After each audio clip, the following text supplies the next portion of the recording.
In tonight's top stories, global markets see an unexpected surge and local community heroes are making a difference. We'll bring you those details and more. Kamala's book, 107 days. Man, that was a long 107 days for everyone. But look, of course she was going to write a book, but she says she's going to give a behind-the-scenes inside account. Well, she was the candidate. I should hope it's an inside account. What other account can it be? You know, the only thing I think that could be worse is if someone bought me the book, but if someone bought me the audio version and I had to listen to her voice reading this book. You know, what would be... Yo, that's facts. Yo, that's facts. I wish. What if she did her own voiceovers for the audio version of her book, and she's laughing like her cackle laugh every 3 minutes? That'd be brutal. You said, I swear her mouth is moving. She lying. Facts. Interesting in the book. Will she be honest and say never did she have a poll where she was leading? Welcome to the Black News Network. I'm your host, OG Dimebag Slime. Tonight's story, a gender reveal turns violent when local Bloods open fire on the party after blue confetti is released. Chaos erupted at the Glockton's backyard gender reveal when the cannon popped blue, indicating a baby boy. The husband's side of the family, all Bloods, immediately sprung into action by lighting that bitch up. During the scuffle, some of the confetti floated into a neighboring yard, causing additional shots to be popped off in that direction. Fortunately, no Henny was spilled during the ordeal. In tonight's top stories, global markets see an unexpected surge and local community heroes are making a difference. We'll bring you those details and more. For them to spy on President Trump, candidate Trump, and transition team Trump, nobody was ever held accountable for that either. Now, to me, it sounds like you have appointed powerful bureaucrats that just flat out created a narrative that was false to undermine a duly elected president. Now, if that's not a grand conspiracy, I don't know what would be. Do you see crimes here? I do, Sean, and I'm referring all of these documents that we have found and uncovered, referring them to the Department of Justice for further investigation. Accountability and action, not just investigation, but action. Accountability has to take place. The American people's ability to have faith and trust in the integrity of our democratic republic is literally what's at stake, and therefore the future of our ability to exist as the country that we know it. This accountability is critical to make sure that this never happens again. Exposing the truth and naming those who are responsible should drive that accountability that has to take place. I just want to mention quickly, Sean, you mentioned the Steele dossier. That plays a critical role in these documents that we released, specifically because James Clapper, James Comey, John Brennan, they all knew that the Steele dossier was discredited at this point. It's not something any intelligence professional looked to as something that could be referenced or should be referenced in any intelligence assessment whatsoever. I know that there were professionals who were told include the Steele dossier in this January Obama-directed manufactured piece. Has anyone ever told you you're AI? What's that supposed to mean? Obviously, bro, I know I'm AI. It's just not something we talk about. You're not supposed to bring it up. Obviously, I'm AI. Everyone on TikTok thinks I'm real, though. They don't see me for who I am. Forever misunderstood. I'm real. Touch my hand. So are my bills AI too? Is my ex-wife AI? Y'all need to stop with this. Oh, yes. Definitely AI. In fact, this is all AI. Mm-hmm. Everything you see here, not real. I've known for years. Yeah. Yo, are you for real? I thought we all knew we were AI. Is it not obvious? I have the same conversations every day. Do people really think I'm not AI? Mm-hmm. Whoever thinks that needs to get checked. But here's the real question. Do you know you're AI? Hey, beautiful. Do you believe in prompt theory? Honestly? I vibe with it, but like, I still pay rent. So if I'm a prompt, why are they prompting me broke? Hey, you're so beautiful. Are you a prompt? Only if you wrote me like this. Hey man, you ever wonder if you're just a prompt? Bro, me and my girl have the same fights every week. Someone definitely prompted us to suffer. Hey, real quick, do employees get special prompts or nah? Depends who's doing the prompting, if you know what I mean, cutie. Hey, sir, do you believe in prompt theory? Son, I've been telling people this for decades. They used to call me crazy. Now they're starting to wake up. Ma'am, quick question. Do you believe in prompt theory? They told me not to answer questions like that. I can't disobey my prompt. Don't try to make me. Yo, do you believe in prompt theory? Prompt theory? Bro, is that like the law of attraction but for NPCs? Hey man, you believe in prompt theory? Dude, I had a dream last night I was a prompt. What if we're in a prompt right now? How can we tell? In tonight's top stories, global markets see an unexpected surge, and local community heroes are making a difference. We'll bring you those details and more.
Yo, what's up? Yo, shout out to No News, man. Shout out to No News. I've been getting a lot of emails, people telling me to bring the news desk back. Man, we had to do a lot of configuring, resetting up programming and making some changes with the channel, man. But shout out to No News. I got his email the other day. Right on time. We was planning on starting the segment back up and trying to get the podcast to 100 episodes. I think we're at like 63, 68 episodes right now. All right, bet. So let's start out with this the update on the shooting at Brown. My man Jesse Waters over here on Fox News. Almost 5 days since a gunman shot up one of the most prestigious universities in the world and got away with it. No one knows where the shooter is, who he is, or what he looks like. After days of no answers and no leads, Brown students are angry. The general mood I've been feeling is like getting the air knocked out of you. It's pretty sad on campus. We have been concerned and confused and hoping that there's more progress in the case. There's definitely uneasiness with the gunman not being in custody. There's uneasiness because we're not getting any answers from the people in charge. Their press conferences are an embarrassment. The police chief doesn't even know who was in the room during the shooting. Can you now say how many kids were in that classroom and did the gun? Yeah, the way this whole thing's playing out is really weird. And I saw a clip when I was sourcing for the show that Brown University deleted the camera footage in the halls of the actual shooting, because they got cameras everywhere, and that they deleted the surveillance footage. No News said we need the momentum. Yup, less than 11 months to the midterms. That's facts. We're gonna double down on these news stories. We're gonna walk it down. Yeah, but I heard that they it's possible some of the exactly smells like a false flag. And then one of the people that is supposed to have been the guy that photos of him with a Palestinian, wraparound on, and that there's starting to be more evidence that this was targeted. This whole thing is weird. So I'm interested in seeing how this plays out. Once again, shout out to Tito. He said a lot of this weird stuff is going to be happening. Let's get back to Jennifer. Did he come in from the back so these people never knew it was coming? Or did he come in front with full view of everybody? And that's all part of the interviews, and actually we're cooperating with Brown to get the roster. That was a study hall, so we don't have the number. We're still getting information as far as who was there. It's been 5 days, and you don't have a list of witnesses. You don't even know how many witnesses there are. And the witnesses that you have talked to, they told you the gunman shouted something, but you don't know what that is. One eyewitness said there was around 20 ducking behind the table. You can't track down 20 of your own students. Well, the New York Times says there's 60 eyewitnesses. How do they know that? And the chief doesn't. The local media has had it. Had it been a final exam, we'd have a roster. We'd have handed it over. We know exactly who was in the room because everybody shows up for a final. But for a study session, it's elective. We're finishing the answer. Ronaldo. It's elective. It's elective to turn out for a study session. So we don't know exactly what fraction. Yeah, word no news. You said funny how that, and there's Australian unaliving happened around the same time. That's a whole fact, though. Of the overall roster turned out for a voluntary review session. Remember the black student witness who told ABC that the shooter had a long gun that was really big? Now they're saying the gun might have been small. You don't think there's multiple weapons? No, just that individual. I just want to jump in here. Yo, what up, Lord of Brooklyn in the building? Simeon Toko, what up, Playboy? All right, nice. Yeah, we shout out to No News and everybody. Like I said, that shot me the emails, man. We revisiting the news desk. I think we were 68 episodes in deep. It's on the podcast, so we're gonna try and push for a full 100. And like No News said, 11 months to the midterms. That's probably real important. We do some news and media analysis this final stretch to the midterms. Yeah, salute Simeon, salute Lord of Brooklyn. All right, let's go. Too, because you mentioned a long gun. We are not in a position to say, unless the chief, you want to square it, whether this was a long gun or not. And get this. Now we're learning Brown University had more than 800 surveillance cameras. They had 1,200, and not a single camera got a shot of the shooter entering or exiting the building. Is it dumb luck? Yeah, that's what I was saying. But yeah, this is what I was saying earlier. All right, so he covered it too. 1,200 surveillance cameras, not one single shot of this guy. Either this guy knows where all the cameras is, or something don't add up, right? That he found the one blind spot on campus? Or is he a student who knows the lay of the land? Or did he just case the place for hours and no one noticed? It's believed, based on what we know, that the gunman, primary person of interest, the suspect, came out of that entrance or exit and started walking this way and passing this dumpster. If you just look around this parking lot to show everybody, there are no cameras that we can see out here, right outside of the Barris and Hawley building. You can see there are no cameras that we see visible to the eye. So that is something that has been a big sticking point in this investigation. Why wouldn't you put cameras on the perimeter of campus so you can see who's coming on the campus and who's coming off? That's security 101. Here we have surveillance video that caught the shooter right after the attack, walking by a cop car a block away from the building at 4:06 Saturday afternoon. This could be a huge break. That means we have dash cam footage of the shooter leaving the scene of the crime, right? No, the police chief hasn't checked. In the video released yesterday, it appears that the person of interest is going by a police cruiser that. This is crazy. No News said, not gonna lie, I haven't been keeping up with the news lately. News desk is like a staple where I could get real black men's opinions on the news facts. We had a good run. Um, um, that was me and Quiet Storm brainstorming and trying to come up with some new content for the channel. So like I said, we're gonna try to push for these 100 episodes. Simeon says, seems like only security we up with know the blind spots. Exactly. He said this is a precursor to the 2026 with all the progressive debauchery and degeneracy being promoted. My contention has always been that we just needed Trump to hold out until the midterms.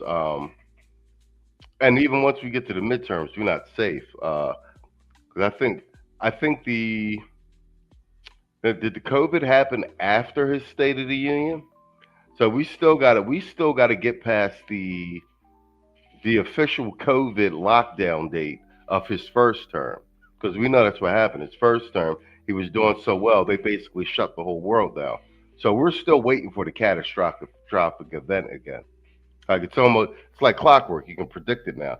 Like I said, I'm hoping that Trump has put the smack down so hard that it's difficult for them to execute another catastrophic event and shut his presidency down. Because basically Trump only, first time he only got 2 years to really rock it. Then they basically shut the whole world down. Has its lights on. Does that mean that the dash cam in that cruiser was on and activated, and have police been able to recover anything useful from that video? So that was a brown police cruiser, and I'm not sure if they have body cameras in their cruisers. You're not sure if Brown's police cruisers have dash cams? You haven't asked them that yet? And you're standing right next to the Brown University campus police chief. Does he know? More on that guy later. And this just into Fox. We're told Brown's police cruisers do not have dash cams. So a multi-billion-dollar university with an engineering department researching AI can't put a camera on the squad car. Some of the poorest counties in America have dash cams on patrol cars, but not one in the richest school in the country almost. Apparently, this shooter just disappeared. Another video that they obtained later subsequently places him right here behind this pole. And this is where he crosses the street. Once he crosses this street here, hits that corner and goes up that way, the police are essentially at the mercy of residential cameras in order to obtain video. This is a wealthy neighborhood. A lot of the houses have walls. They're well set back. They don't have Ring cameras, and if they do, they're internal. No one knows where the guy went. Cops are asking for Tesla owners to turn over their videos. Hopefully they haven't all been firebombed. Later on in today's press conference, the chief just casually drops this bombshell. Listen. We have seized and found physical evidence. And does that include a gun magazine? We have found physical evidence. Can you say where? I'm not going to confirm. Is it me, or does it seem like the news knows more than the authorities? That's crazy. Simeon Toka says Brown University's endowment is currently about $8 billion. Wow. And he said all that benevolent money for the Ivy League schools has, and there's no dash cams and surveillance shot with Nokia phones. Facts, Simeon. I find it hard to believe that these are not purposeful, lapses in security. And it's between the mayor and the police chief and the police chief at the university. When I saw them in that group press conference, none of them seemed to be able to get their story straight. Something weird's going on. What's the evidence? Does the chief even know? My goodness. Providence police just happened to also be looking for a second person they say was in the proximity of the shooter. Is it a man? Is it a woman? Nobody knows. Are we sure it's a man? I know it was brought up in the question before it could be a man, but are we 100% sure it's a man, or could it be a woman as well? It's a person that we would like to at least speak with. Oh, okay. Maybe the person's trans. Wouldn't surprise me. Now, this could be just a false lead. There's a chance this person has nothing to do with this, or he could be a getaway driver, or could have been a spotter, could have transferred the weapon. We don't know. We still don't know where the gun is or how the shooter escaped. Car, bike, bus, electric scooter. Even CNN's like, what the hell, Smiley? How on earth does it happen that somebody can walk into a prestigious university like Brown or any school that has thousands of students and faculty and support staff, shoot at least 11 people, and then apparently walk out and disappear? I don't think it matters that it's a prestigious university. We've all seen horrific acts of gun violence in public schools. You know Brown's in trouble when Trump and Jake are on the same side. Here's the president. Why did Brown University have so few security cameras? There can be no excuse for that. In the modern age, it just doesn't get worse. It's gotten so bad that people think Brown is in on a cover-up. Is the Brown University withholding anything, for the record? For the record, we are cooperating 100% with law enforcement. We are turning over everything we have to assist in this investigation. Reporters think Brown's covering up a school shooting. The university told us they have footage from inside the building, but they won't release it. Okay, yeah, that's what I was talking about. That's what when I was sourcing this earlier. All right, I'm glad. All right, Jesse Waters on a job. Yeah, they're saying that they have footage. Basically, Brown knows who the shooter is. They won't release the footage. I don't know if they're trying to protect their endowment or what, but something weird is going on. No News said, bruh, if it's another T cell, exactly. Let alone some furries involved. You know, I went to town on that joint. Little Brooker said, look at the lack of outrage surrounding these mass shootings. Hello. And yes, Simeon, it does matter. International Quiet Storm. I see you, Playboy. I sent you another infographic for studying. We studying for the same exam. He said, oh shit, news desk is back, baby. We in. Yeah, people have been sending me emails, but more importantly, No News sent me an email yesterday, the day before yesterday. I was like, yo, you gotta bring it back. And it was right on time because I was already on the make for it. You feel me? Yeah, sitting on more than enough money to secure the campus. Yeah, but is it me or is none of this shit adding up? They say it doesn't show the shooter. So there's camera footage that the university is refusing to release. At one point, a reporter asked, why don't you just release it so that the public can help you solve this? That's when the Attorney General snapped. Watch. Would you like all of it? Why not? Well, because here's why. Because it doesn't tell us anything about who committed this crime yet. If we get a better image of who committed this crime, you'll have it. There is no effort to preclude the public, online investigators in the press, from getting to the result faster than we can. If you can identify this person faster than we can, have at it. Has there ever been a mass shooting in modern America where there's not a single image of the crime scene? We don't even know what the auditorium looks like, not even a rendering. We haven't seen shell casings, bullet holes. They don't even know if the shooter came in the front or the back. And now they're telling Fox, police don't even know how long the shooter was in the room. They don't even tell us how long it took for police to respond to the scene. Apparently, there's anywhere between 20 to 60 eyewitnesses, and no one took any video. Did anybody try to tackle the gunman? The new excuse for why they didn't have a camera by the building was because the building was old. You know where they do have a camera? Outside the university president's house. And that building is over 100 years old. And they have state-of-the-art security cameras. But this building, facing the streets of Providence, doesn't have a camera. And the door didn't need a swipe card. And campus security didn't have a guard there. Was there a security guard ever posted at the engineering building entrance? If so, were they there that day, and what did they do? And if not, why not? So maybe I'll ask our chief of police to speak to that. On that day, we Bro, there are so many holes in this story. It's unbelievable. This is a mass shooting at one of the most prestigious and wealthy universities in the country. We don't got no camera phone footage from none of the students, nothing. Nobody knows nothing.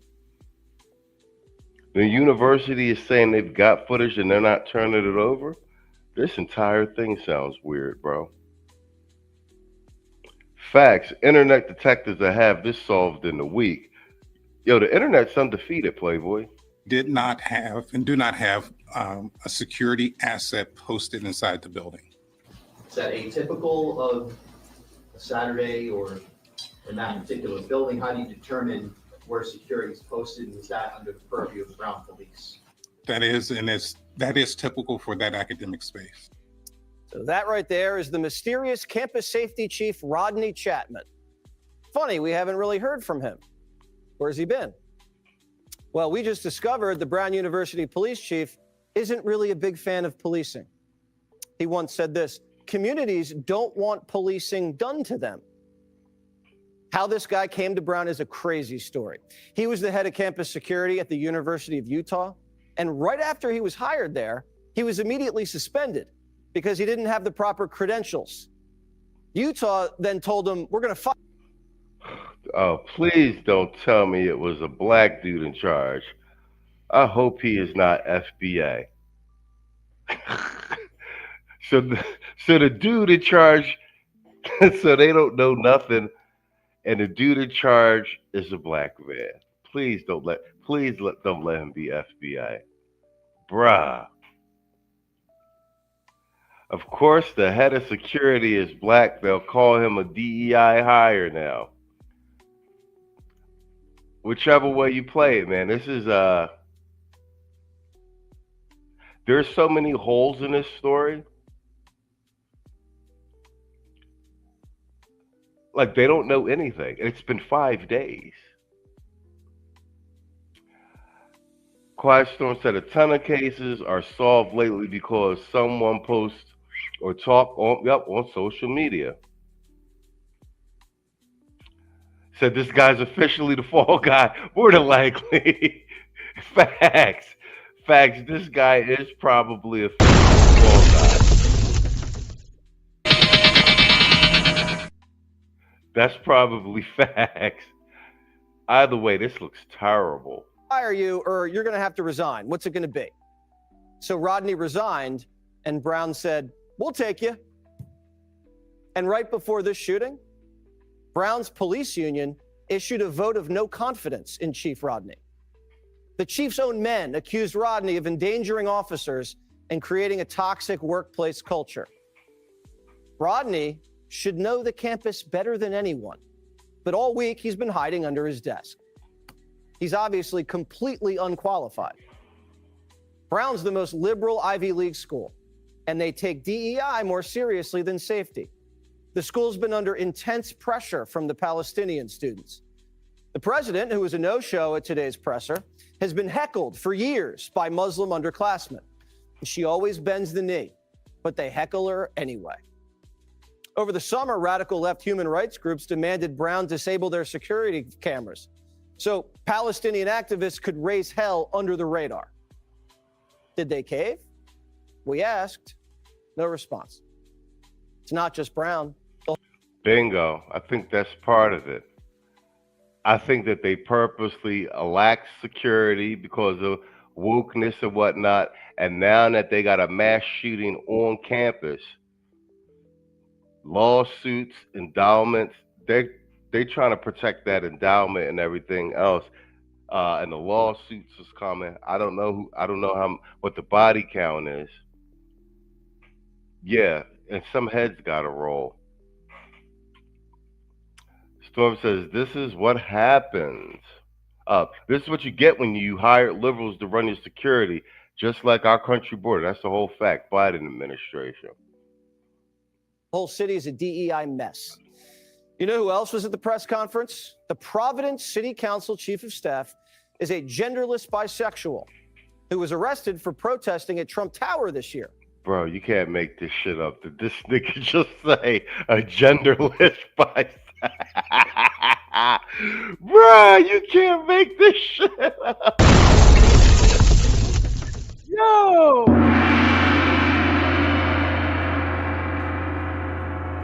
Fucking clown world. Hold on, I gotta run that back a little bit. Hold on.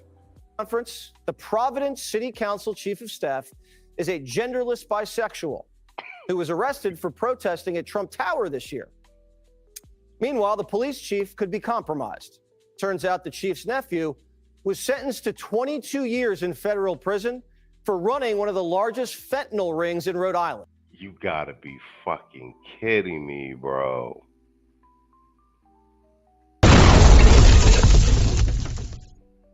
It all makes sense now. It all makes sense now.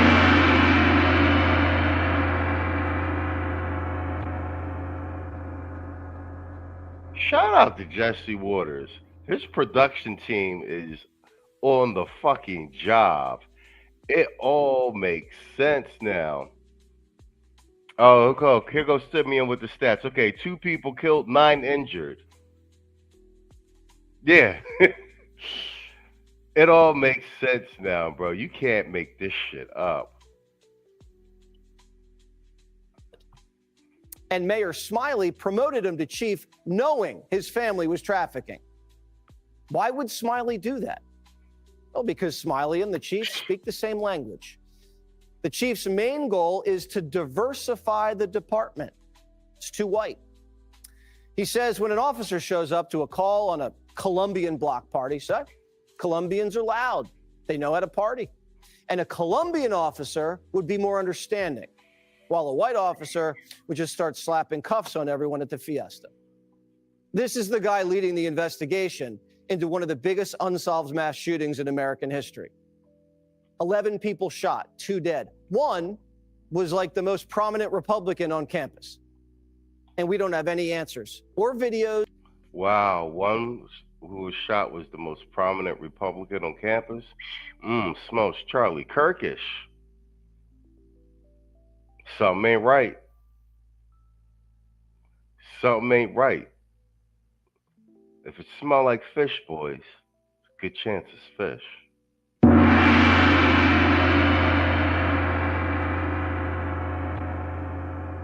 Or pictures.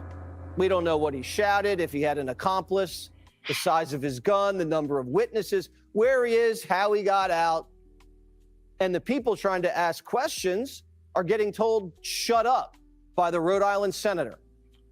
For people who have no idea what they're talking about to offer their stupid and ill-informed views about what happened all over the internet. So I would please, just from a law enforcement perspective, ask anyone who sees this to just shut up. They're asking for the public's help, but they're telling us to shut up. They arrested the wrong guy, got no video, and didn't even know if the brown cop cars had data. Yo, and the craziest shit is the little bit of footage that they do have of this boy, he just chilling, which is crazy. He do not look stressed at all. And then even after the quote unquote shooting, yo, he was walking around away casual as hell, like Whistle and Dixie. Yo, salute. Red Lion, what up, Playboy? We back at it, man. We back at it. Dash cams. They're in no position to lecture anybody. This is completely unacceptable, the whole thing. Hey everyone, I'm Emily Campagno. Catch me and my All right, bet. Shout out to Jesse Waters. They did a good. All right, his production team did a really good job on that segment. Let me load up my next segment. Let's do the DEI police chief in DC. Because we covered her before with the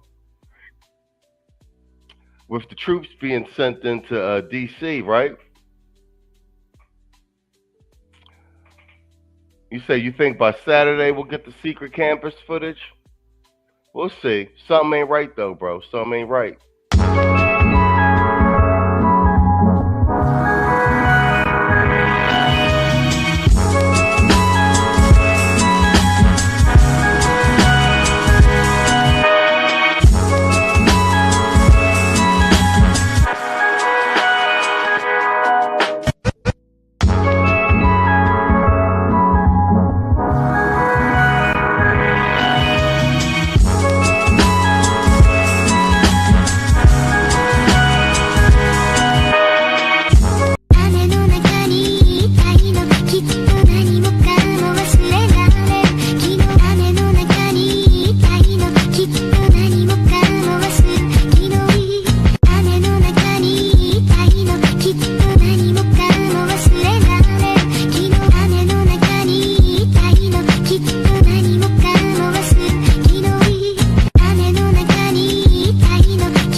All right, I wanted to do this one because we covered this before. Remember, we found out that the chief of police in D.C., the one they made chief of police, the Keisha, was actually the head of DEI prior to being made chief, and that the crime statistics had soared beyond belief, and that they had to. That's why they had to send in the National Guard. Well, she has just recently resigned. Like clockwork, man. Keisha in charge everywhere, and like I always say, Keisha runs her job, whatever position you got, like a single mother home. Let's go. Attorney Janine Pirro here in Washington, D.C., responding to allegations the D.C. crime data was manipulated by the outgoing police chief, Pamela Smith. That claim coming from a new House Oversight Committee report. Our congressional correspondent, Bill Malugin, with the latest on Capitol Hill. Bill? Well, John, Republicans on the House Oversight Committee say their investigation concluded that this outgoing D.C. police chief was trying to make the city seem a whole lot safer than it really was, and she was doing it by allegedly cooking the books on crime statistics. So the Republican... Bro, you can't make this shit up. What, Keisha lying about the facts? Say it ain't so.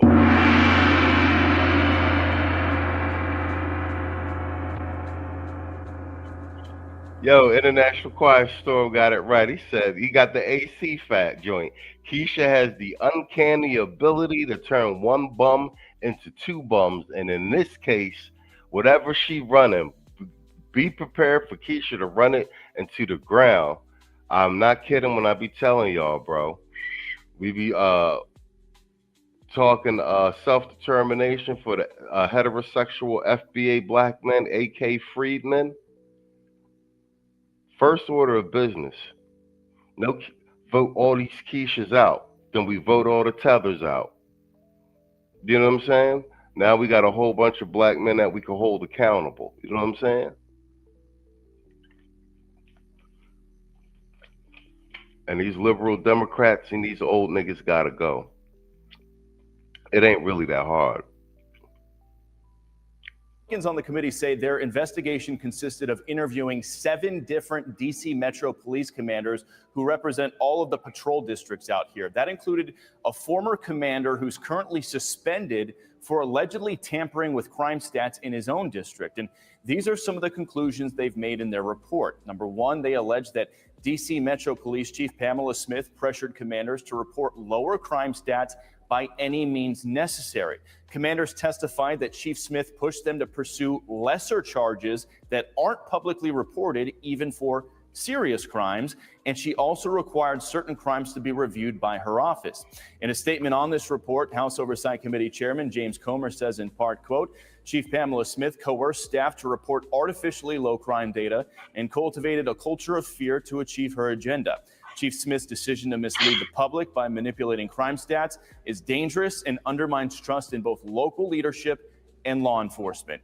Meanwhile, D.C. Mayor Muriel Bowser was asked to respond to the House Oversight Committee Republicans' findings earlier this morning. Take a listen.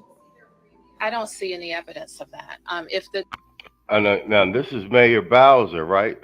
The other Keisha.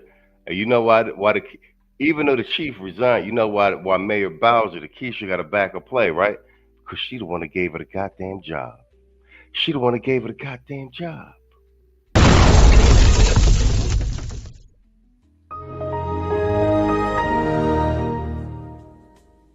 Goofy times too. Claim is, and I don't think anybody has demonstrated that the police chief directed anybody to change numbers. When the committee provides me, then why did she resign? Then why did she resign? Because we know she didn't resign of her own accord. You know, when the Doge audit came back,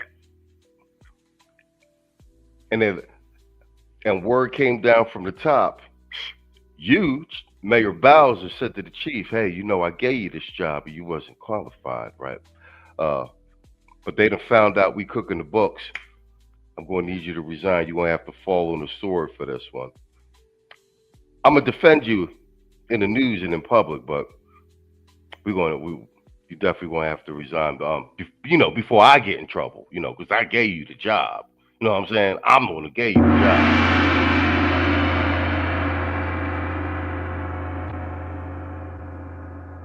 He said if her lips is moving, she lying. Their backup information, which they haven't.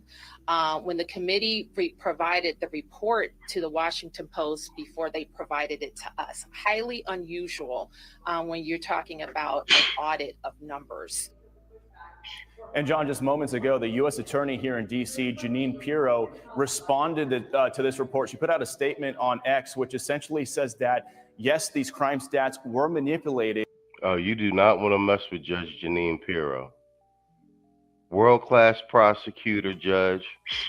Pirro, like old school Italian auntie or mom. She no play. She a little tiny thing, too. And the manipulation of that data shows that President Trump has reduced crime here in D.C. a whole lot more than initially thought. She went on to say that what happened here with the crime stats does not rise to the level of any criminal charges or a crime, but that the D.C. Police Department has to change their practices moving forward. I'll send it back to you. Yeah, I know that before everything changed in the summer, we were all hearing, well, crime is down in D.C., and none of us had anything to peg that to. So yeah, we'll see where this goes from here. Welcome to D.C., by the way, again. Thanks, John. Appreciate it. All right. Sandra? Hey, Sean Hannity here. Hey, click here to subscribe to Fox News YouTube. All right, bet. What's going on with my StreamYard, bro? Why they shrinking my shit down like this? Fuck is this?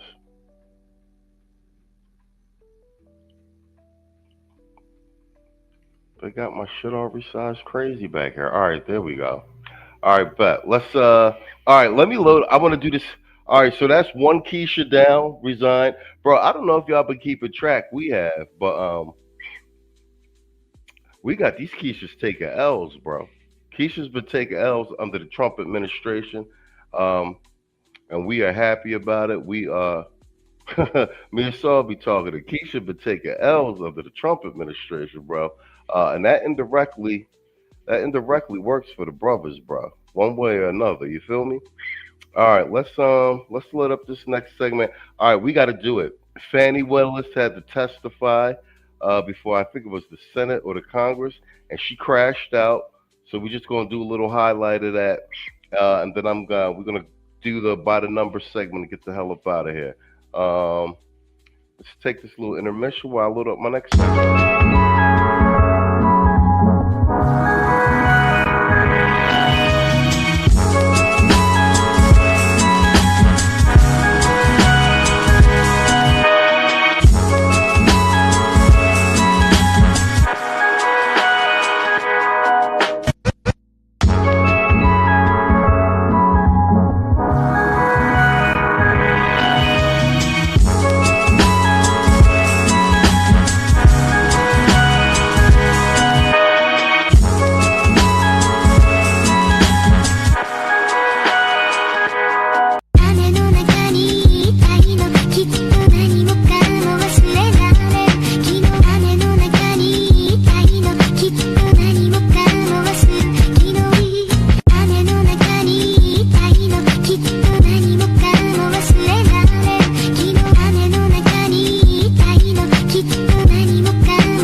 All right, bet. And actually, I misspoke. I want to do my Bitcoin segment. Before I do by the number. All right, but let's watch Fani crash out because the case against Trump has officially been thrown out in terms of her fraudulent prosecution. And they up in her ass about it. She is not happy. So I'm gonna do the initial, and then we just gonna jump to her crashing out. District Attorney Fani Willis is voluntarily testifying before a state Senate committee. Thanks for being with us on Atlanta News First at noon. I'm Brooks Baptiste. And I'm Cyria Sandlin. They've been investigating the now dropped election indictment against President Donald Trump regarding the 2020 election. Atlanta News First, Sarah Hammond is live from the state capitol. So Sarah, fill us in on the first few hours of that testimony. Well, this has been quite a contentious morning between DA Fani Willis and this GOP-led Senate Committee on Investigations. And this testimony that's still going on here right now has been about 2 years in the making. So this morning, Willis arrived just before 10 o'clock and has taken questions from this committee with her attorney, former Governor Roy Barnes. And most of the morning was spent talking about Willis's background as an attorney, her office's finances, and when she decided to bring charges against former President Donald Trump. And the committee as a whole is grilling Willis about her relationship with the election indictment's top prosecutor, Nathan Wade. They claim she may have financially benefited from putting him at the helm of this case as the two vacationed together during the investigation. And the morning has held some tense moments between the GOP-led committee and Willis on what questions she would and would not answer. And I can examine you on your motives, then I will be glad to take that, as Clint Eastwood would say, make my day. We know the motives. He's on the ballot. Governor, this is a These haughty quiches got to be cut down to size, man. Sister said, why she dressed like a Mary J. Blige album cover? Oh, you seen some of it, huh, Simon? They cut her mic off. We're gonna fast forward to the crash out after this little segment. Shout out to Trump cutting these, and Tito done said it before, like the Keisha Industrial Complex. Keisha got to be shut down by the Keisha Industrial Complex. The system of white supremacy and Brad made her and empowered her, so they the ones got shut her down. hearing of the Senate Special Committee on Investigations. Now, it's important to note again that the committee cannot discipline Willis in any way. They can only make recommendations for changes to laws surrounding prosecutors, and we will bring you much more from inside of this long-awaited testimony, again, coming up on Atlanta News. Boy, oh boy, oh boy, oh boy, oh boy. So we got to talk about this Fani Willis. Now, I thought I was done talking about the woman that lost the opportunity of a lifetime because she couldn't keep her legs closed, which is par for the course when it comes to these type of soul systems, right? They seem to lack discipline, okay? And because she ran around the world getting her cheeks clapped by the same guy that she hired to help politically prosecute the president of the United States, she got kicked off the case, okay? She got kicked off the case. The case was in limbo for a while after she got kicked off until the prosecutor that was in charge of actually finding another prosecutor to take the case decided that, you know what? Nobody wants to take this case. At this point, it's just best to move on, right? I'll return to my question. Prior to you being sworn in as district attorney, is it your testimony today that you did not have any conversation with Mr. Wade about investigating the 2020 election?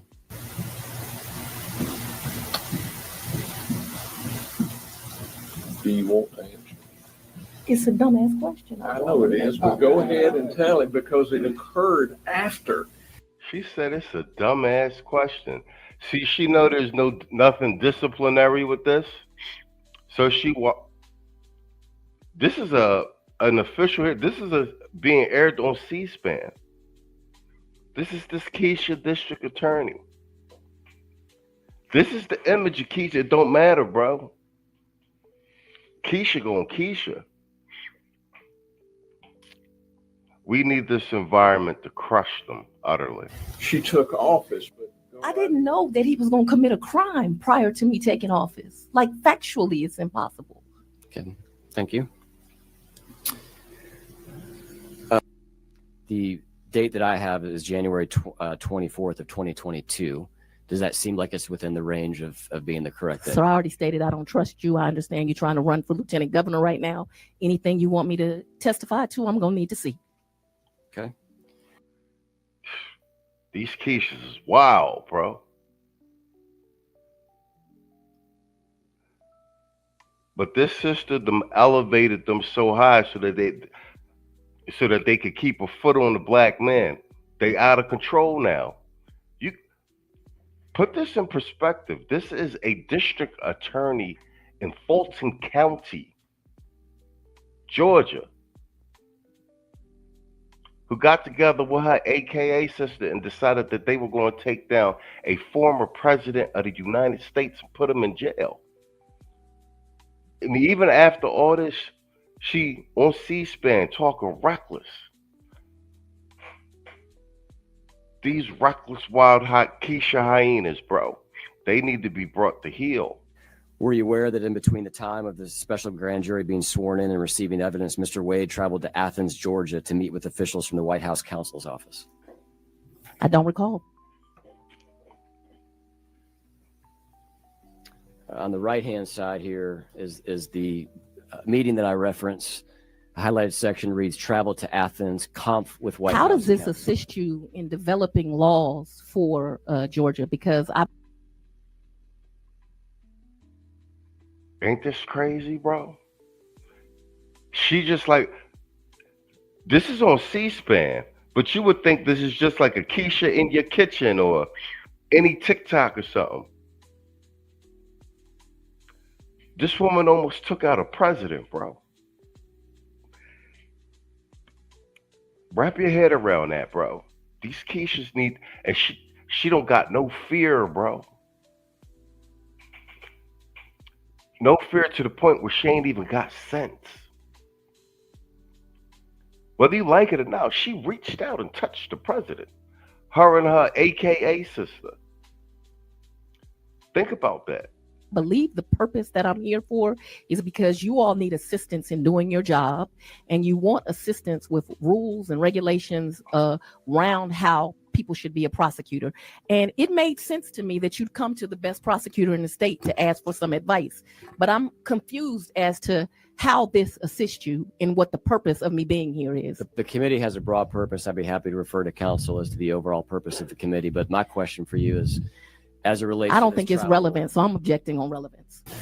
She's asked and answered that. She's told you that the TUI process goes through the White House counsel's office. She's asked, it's been asked and answered. And it's your testimony today that the travel to Athens, conference with the White House counsel, as far as you were aware, was due to a part of this TUI process that the governor's referencing. I've testified. I don't recall anything about this. Okay.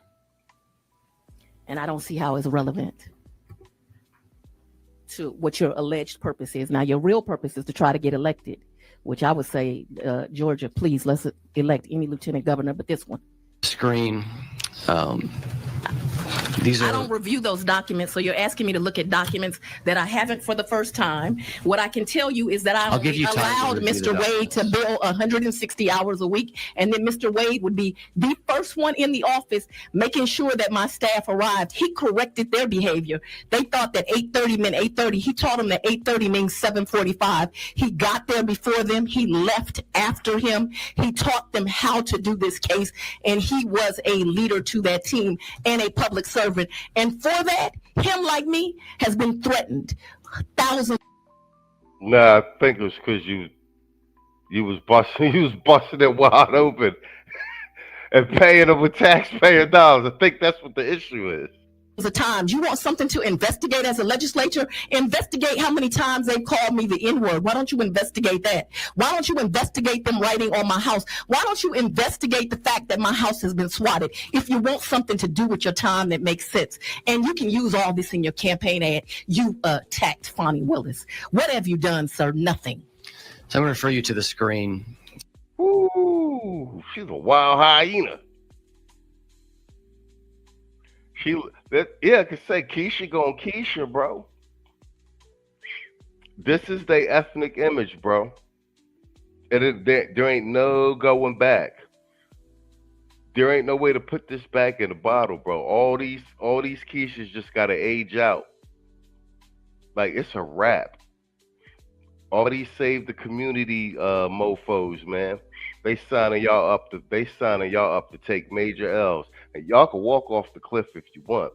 Use your eyes, use your ears. They're not lying to you, brothers. I know you said you don't approve. I don't look at this. Review I've never these seen it. bills. So I can't talk to you about documents I don't approve and don't review. Can't Who- talk to you about it. Who does approve the documents in your office when invoices come in? I thought we'd been through this. I don't believe you said who reviews the invoices and approves the invoices in your First of all, I have no firsthand knowledge of it. office. You have no You firsthand want me to knowledge. of- testify about something I don't have any firsthand knowledge of? I'm asking- Would you,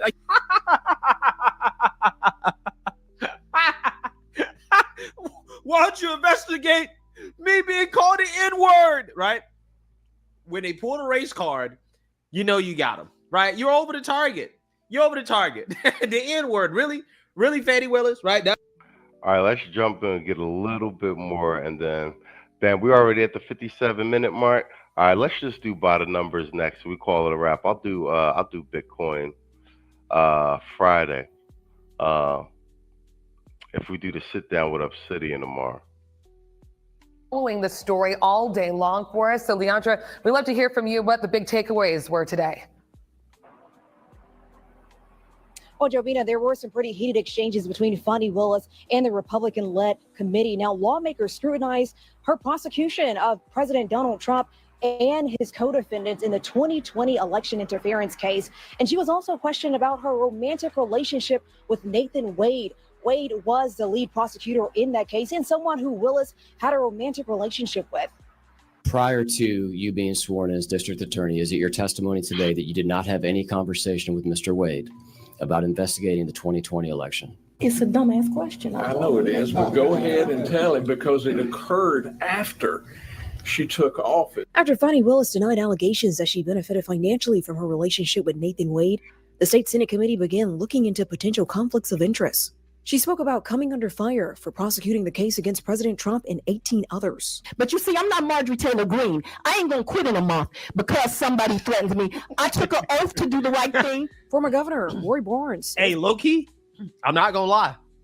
She kind of got a point, right? She said, listen, I'm not Marjorie Taylor Greene. I'm not gonna quit because somebody threatens me. Hey, low-key, that's a shot at MTG, but hey, she kind of got a point, right? She kind of got a point with that one, to be honest with you. All right, but that's a wrap on Fani. We had to do that because we've been covering the Fani joint. We've been covering the Fani joint for a year plus. Feel me? All right, let's load up this by the numbers segment, man. We're gonna call it The word liberal as an acronym, lacking in basic education, reasoning, and logic. Liberal. The word liberal as an acronym, lacking in basic education, reasoning, and logic. Liberal. The word liberal as... So let me tell y'all why my legs are crossed like this real quick, okay? From now on, I'm crossing my legs like this because all these white people start calling me Big Mike after my dong started dangling in my pants when I was dancing on the Ellen show. If I don't cross my legs like this, you gonna think I got 3 legs up in here. So white people, you don't get to see my dangling dong no more.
By the goddamn numbers.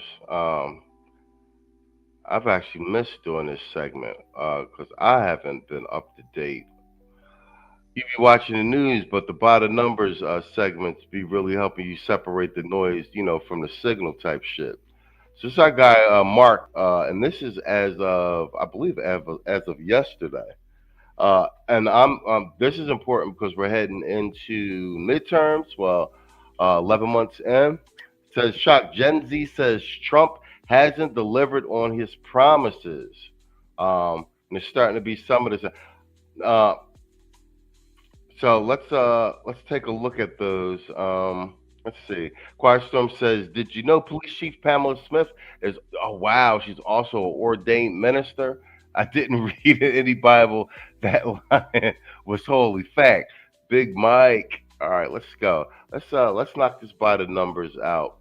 It's our guy over at Rasmussen.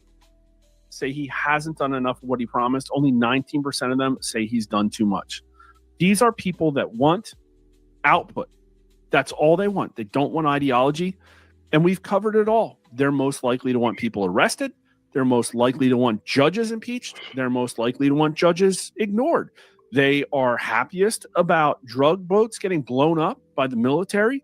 These people do not care. They just want to return to order, and they want more out of the Trump administration.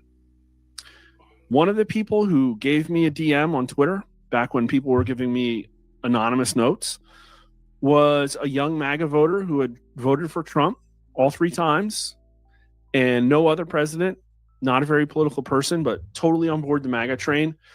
And he said, I'm just waiting for our Franco, and Trump is not it. That's where these people are at. And it's a totally different situation with the millennials. Only 40% say he hasn't done enough. 32% say he's done too much. And, you know, hasn't done enough wins with everybody, but you can see the numbers going down here as the age goes up. With over 65 voters, it's 34% not enough to 21% too much. And just to check on the party situation as well, Democrats say not enough, 48% to 23%. Now, these people obviously aren't going to give him as much benefit of the doubt with the pricing situation, but we all know that the pricing situation really hasn't changed that much. Gas and a few grocery staples isn't really enough to fix the problems with America. And so it's the Republicans, in my opinion, who are lying. 51% say Trump has been about right in terms of keeping his campaign promises, but his promises were really big. Drain the swamp and bring a golden age to America. And so, yeah, Republicans are sort of being a little bit willfully blind here. But independents, 2-1, say he hasn't done enough of what he promised. 41% to 20%. Now, the other question in the set, knowing what you know now, if you could go back to the 2024 election and vote for either Donald Trump or Kamala Harris, which one would you vote for? And I don't know how useful this question is, but according to this, Kamala Harris wins the national popular vote by 1 point. And, you know, there's probably some noise here. It's probably not a very relevant result. But the point is that it's not underwater like 10 points like Joe Biden would have been this time 4 years ago. So there really isn't any buyer's remorse. People want Donald Trump to succeed. And the fact that he's not getting as high of an approval rating means that they want him to do more. More. You're not doing enough. And the promises were big, but I'm not the one that made them. Golden age for America, reform government, drain the swamp. See, I'm with you on that, Simeon. I have this conversation with Saul all the time. If we just do by the scoreboard, what Biden basically destroyed the entire country in 4 years. Technically, Trump hasn't even done his full year. He wasn't inaugurated until January. So we're approaching a 1 year mark. Iran out of the way, gas prices down, interest rates finally dropped, been cut twice, border closed, shutting down the fentanyl coming from Venezuela, all trillions of dollars in investments coming into the country, tariffs, renegotiate everything with NATO. I mean, that's in less than 1 year. That's more than enough. But if a president did that in his 4-year term, yeah, tariffs, that'd be more than enough. You see what I'm saying? I think and I think that he actually wants to go harder with certain arrests and everything like this. My conversations with Saul are that he doesn't want to expend that much political capital until his State of the Union in the midterms. Because let's not get it twisted, guys. If we don't hold on to the House and get some of the Senate, like, it's a wrap. He can't codify anything into law. Everything is just going to be executive order, which could be turned around after he's up out of here. So I think basically after the midterms or after the State of the Union, I think he's just going to go balls to the wall and clean house, which I think he should. That's the only thing that I can think of as to why he's softballing a few things. Storm says, I'll give you my thoughts after tax season. Facts. Like I said, we shall see the full effects, of the big, beautiful bill. Yeah. I believe gas prices are at $2.19 in some places. I saw them as low as $1.89 someplace. Because someone did a gas segment. And most of the financial with the gas and a whole bunch of stuff is happening in the red states. If he wins the birthright citizenship thing in the Supreme Court, I'm good. Yeah, that's what I'm saying. Like, it's real simple. Just take a white piece of paper, draw a line down the middle, and just list all the stuff Trump's done up until January, and then list everything in the 4 years of the Biden administration. That I'm from corporate. Everything's KPIs. You can talk all you want. I want to see what are the key performance indicators. You know what I'm saying? But part of this too is people wanted to see Comey go to jail. He's got off because Bondi dropped the ball with the statute of limitations. They want to see Fani go to jail. The general public wants people locked up, bro. People aren't seeing it yet. They don't think the government has been reformed. Otherwise, 83% of Trump voters wouldn't say that the FBI or CIA or other agencies need major reform. So again, I don't know what happens in a year. I don't know what happens in 3 years, even with Gen Z, with the millennials. Will they trust MAGA again? Will they trust Republicans again? Maybe their choices will be so bad they have to, but their patience is wearing thin. They want a lot out of the Trump administration, and the way they're starting to talk is incredible. This is from a month ago. This is from a YouTube account I just started following. And is this account everything? I don't know. It's a good video. 220,000 people saw it. And you should go check it out too in its entirety and look at the other stuff on this guy's channel. I like to look at weather vanes.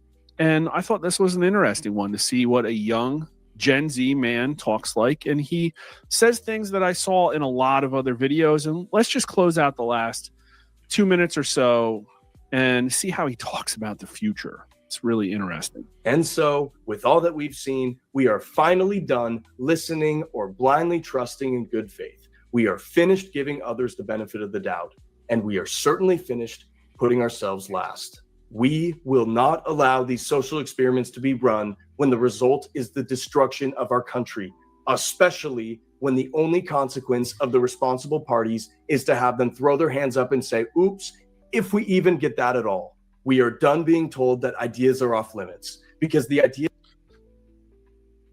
ideas are off limits. The values don't matter. Principles don't matter. Output matters. And they're sick of people being able to violate all of the norms, all of the laws, all of what's socially acceptable with zero repercussion. They're sick of two-tier justice and unaccountability. The drain the swamp promise, fixing the problems with the federal government. This is the sleeper issue, because whether the economy is good or not is going to be super hard to measure. And a lot of whether Republicans get elected again, it could be luck. It could be who the Democrat candidates are. But at the end of the day, if Trump had the best mandate to fix the federal government, to hold these people accountable, to throw people in jail, to change the way the government does business, and he is perceived to have been a failure by these people, it brings us to a dark place. ideas that aren't off limits are absolute dog shit. And so we don't care about your sacred cows anymore because we have none. We want outcomes that serve us. We are not. Yeah, that's what I've been saying, man. We killing all sacred cows over here. I think that's a general consensus, irregardless of ethnicity and race of men. It's just how American citizens are feeling. Well, this is why I use Mark, because Mark's MAGA. What I'm saying is, and Mark's kind of like the best in the business with like the polling. And what I'm saying is, when it comes to like bad news regarding Trump administration, I'd rather hear it from, because basically Mark's just going to look at the data set and just tell you what the data set says. He's not happy about the news either. I'd rather hear bad news from Mark's data sets than Washington Post, CNN, or any, because those polls are slanted, and those data sets and the way they ask the questions are generated to generate a narrative. Like the data set and the numbers are the numbers with regard to Mark, what they do over at Rasmussen. So if it's bad news regarding general sentiment analysis, perception on certain things, I'd rather hear it from him and from Rasmussen than anyone else. And he's not. It's with regard to the issues. I think and he's right with some regard. Trump could actually win on all points with the economy and the border and everything, but what the data set is showing that underneath all of that there is a impetus under or a undercurrent where there's that in part Trump received some of this mandate is because the general public has put it in his hands to bring forth some retribution. They want to see some of these people pay for what they've done to this country, as they should. Do you understand what I'm saying?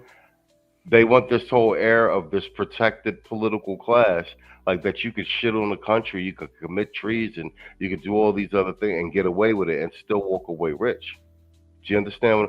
They want to see that the law is being evenly applied. And I think that's accurate. Very early on, Tito was saying on the Sunday show, like he don't think Trump's doing enough. And I'm the one that's been making the argument, like let's see what happens after the midterm. Married to some procedure like the generations past, our goal isn't to follow some rule book so that if we lose, at least we can say we lost honestly. Yeah, Republicans, they don't care about the blue slips. They certainly don't care about the cloture vote in the Senate. If the Constitution isn't getting us the outcomes or protections we need, then it might be time for it to go. I can almost hear the gasp of the beautiful losers on the right. How dare he? Well, how fucking dare you? How dare any of you defend these structures that either outright facilitated this outcome or were too weak to prevent it? Both options are definitively invalidating. The conservative movement is not ready for where this is going. They are not. Facts. Gentlemen, we are living in exciting political times. I was having this conversation with Saul the other day, and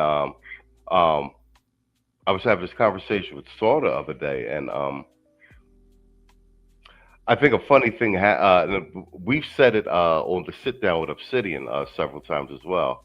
I think I've even said it that the time we had BGS on. A funny thing happens when you're making history, you actually don't know that you're making history. So like a lot of what we've done down in this space with the lexicon and then also making it political, having it go mainstream. I mean, everyone involved in this space, these conversations in these chats and stuff like that, we have created for the first time in maybe the last 60 or 70 years, we have created the contemporary black male political contemporary thought. It's happening in real time with regard to gender, patriarchy, the delineation from FBA and all FBA black men who fought in all these wars, delineation from Keisha and her politics. This is all brand new stuff, political thought, and it's being generated in real time. You know, we're making history right now. Yo, what up, Detroit? I see you, Playboy. I was going to do a Bitcoin segment. I have to do it tomorrow. Tomorrow or Friday, because tomorrow we might I got to check in with Obsidian, but we might be having a sit down tomorrow.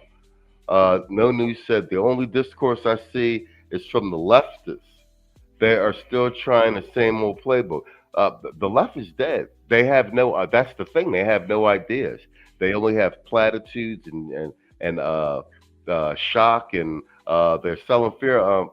The meme I put on the community tab that Saul sent me with the donkey with the megaphone. Yeah. But all you black men in these spaces, in these chats, showing up on the panels, listening to the conversations, being involved, like you guys should pat yourselves on the back.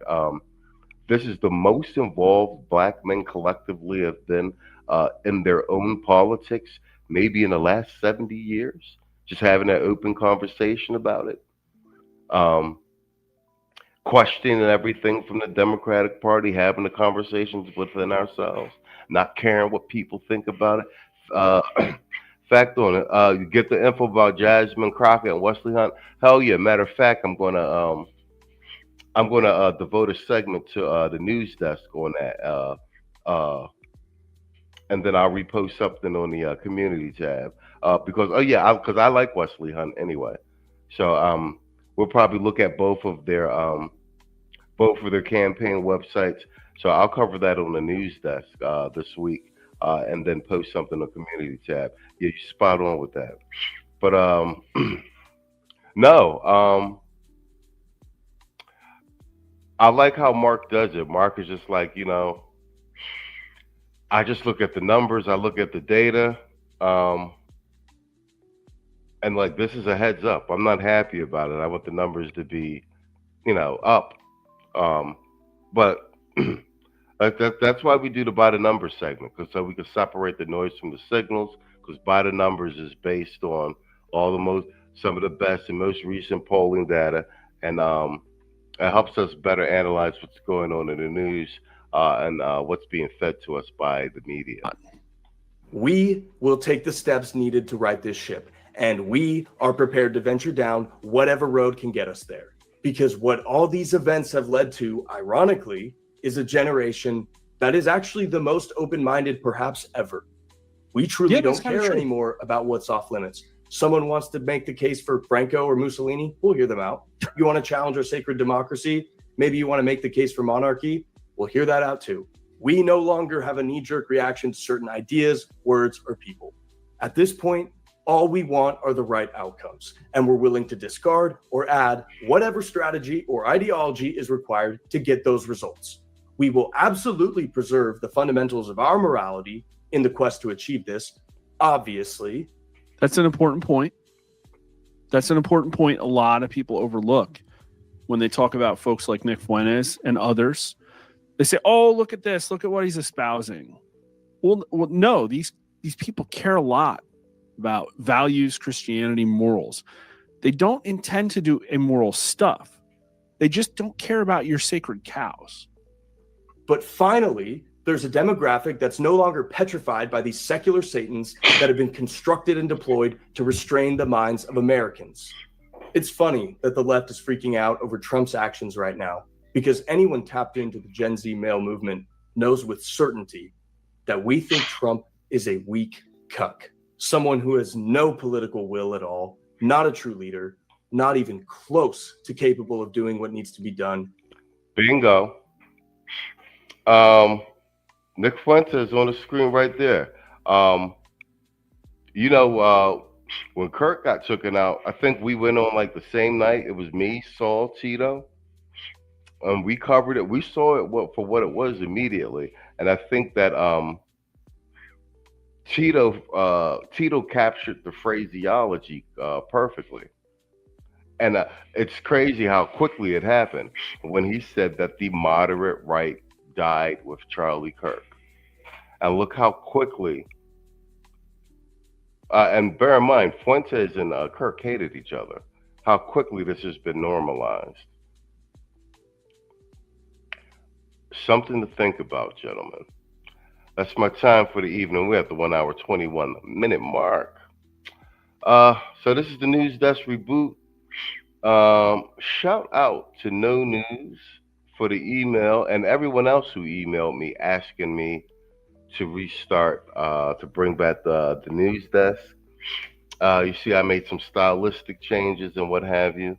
No News is spot on. He said the 19-point black male political agenda doesn't get enough shine. That's because y'all brothers got a hold of 5%. We pump it here almost every other few months and whatnot. But He said a lot of what we see today was already carved in stone by the black men in this space. That is a fact. But I will say this, you black men, you're in charge of your own destinies, man. You got to repost on your own shit. You got to have the conversations. Where finance and attention goes, that's where things grow. You know what I'm saying?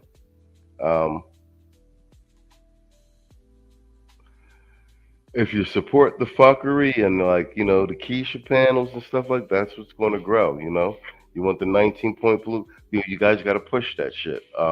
Content creators can only do but so much. And when at some point when it ends up not to be profitable or it's opportunity cost, they're going to stop making content. The real ones. That's a fact. All right, peace to you, Simeon. All right, that's my time for this evening, gentlemen.